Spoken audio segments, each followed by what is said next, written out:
السلام علیکم ورحمۃ اللہ وبرکاتہ۔ مزاج اقدس، آپ لوگوں کی طبع کیسی ہے، ماحول کیسا ہے، موسم کیسا ہے، سب کچھ پوچھنے کے بعد عرض یہ ہے کہ ہم ایک دن کا گیپ آ گیا۔ گزشتہ کل طبیعت ناساز تھی اور میں ریکارڈنگ ایز سچ نہیں کر سکا، معافی چاہتا ہوں۔ رضیہ بٹ صاحبہ کے ناول انیلا کی یہ جناب 8ویں قسط یا باب 8 یا 8واں باب، 8واں حصہ، جو بھی آپ اسے کہہ لیں، اس کو ریحان ساکت صاحب نے مکالمے کی روشنی کا نام دیا ہے۔ خیر، تو آپ اجازت دیں تو میں اس کی عبارت آپ تک پہنچانے کی سماعتی حوالے سے اور صوتی اعتبار سے اور بصری حوالے سے بھی کہ آپ کے سامنے عبارت موجود ہے۔ رات اپنی نیلی سیاہی سمیت آہستہ آہستہ اتر رہی تھی۔ کھڑکی کے باہر نیم روشن آسمان پر بادل ایسے ٹھہرے تھے جیسے کسی سوال کا جواب ڈھونڈ رہے ہوں۔ انیلا نے چراغ کی لو مدھم کی، پھر میز کے کنارے انگلیاں رکھ کر گہری سانس لی۔ اسے معلوم تھا کہ آج کے مکالمے محض بات نہیں رہیں گے، آج لفظوں کو اپنی جگہ بنانی ہے اور بنانی تھی، اور وہ لفظ اپنی جگہ بنائیں گے۔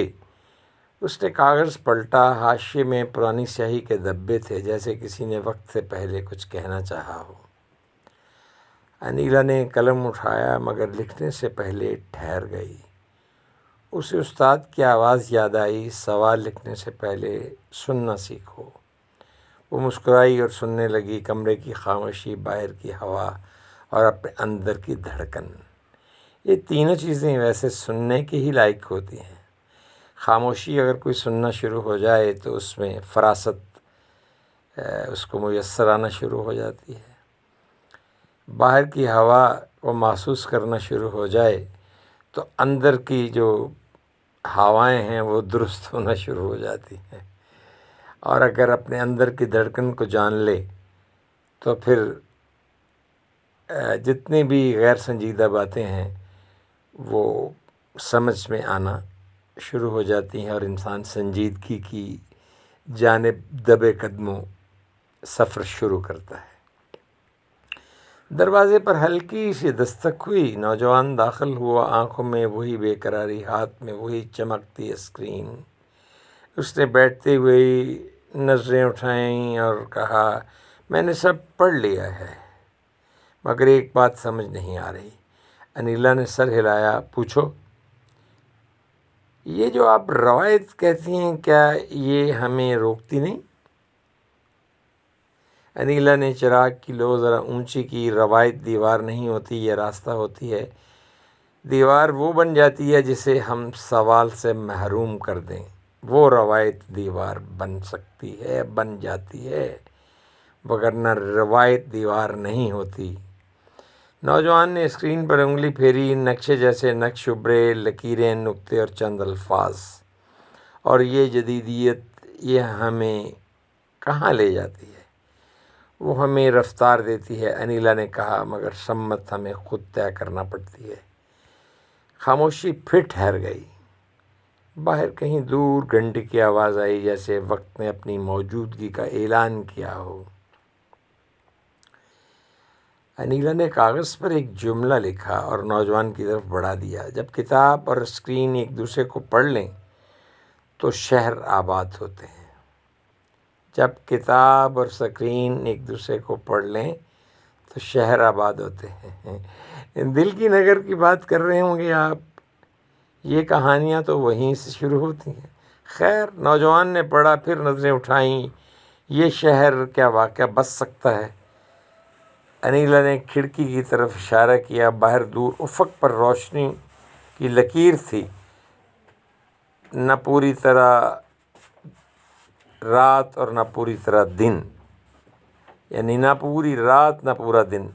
شہر اینٹوں سے نہیں، عہد سے بستے ہیں، اگر ہم نے یہ مان لیا کہ زبان زندہ ہے تو وہ ہمیں زندہ رکھے گی۔ نوجوان نے گہری سانس لی۔ لوگ کہتے ہیں اردو پیچھے رہ گئی ہے۔ انیلا ہنس پڑی، نرم مختصر ہنسی۔ زبان پیچھے نہیں رہتی، ہم رہ جاتے ہیں۔ جب ہم اسے نئے سوال نہیں دیتے تو وہ پرانی لگنے لگتی ہے۔ وہ دونوں میز کے گرد جھک گئے۔ کاغذ اور اسکرین کے درمیان فاصلہ کم ہوا۔ نوجوان نے ایک فقرہ ٹائپ کیا۔ انیلا نے اس کی نوک سنواری۔ کہیں کوئی لفظ بدل گیا، کہیں مفہوم کھل گیا۔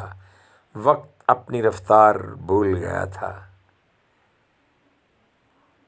جب چیزوں کے درمیان فاصلہ بڑھ جائے تو ابہام پیدا ہوتا ہے۔ کاغذ اور اسکرین کا یہ فاصلہ اگر زیادہ بڑھ گیا تو مشکل ہو جائے گی۔ یہ آپ بھی جانتے ہیں، میں بھی۔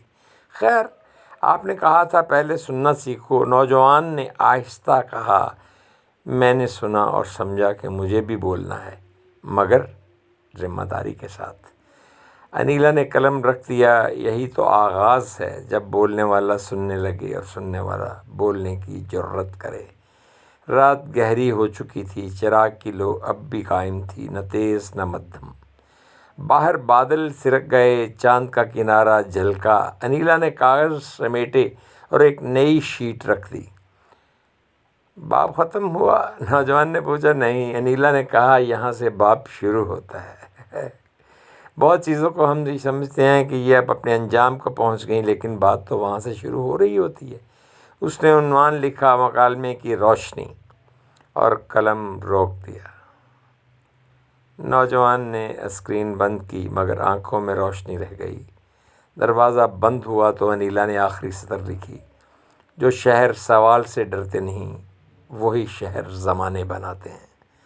چراغ کی لو بجھی، مگر کمرے میں اندھیرا نہ آیا۔ لفظوں نے اپنی جگہ بنا لی تھی۔ تو جناب، باب ہشتم، یہ مکالمے کی روشنی آنے والی، دراصل جو کہہ لیں ہمارا باب ہے، یہ اس کا عنوان ہے، جو جاتے جاتے رحیل لکھ گیا، اور اس کی تفصیلات اکیلا رحیل تھوڑی طے کرے گا۔ ہمت بہت سے لوگ کریں گے، کوشش بہت سے لوگ کریں گے، لیکن فیصلے تقدیر کرے گی۔ اجازت دیجیے، بہت مہربانی، بہت شکریہ۔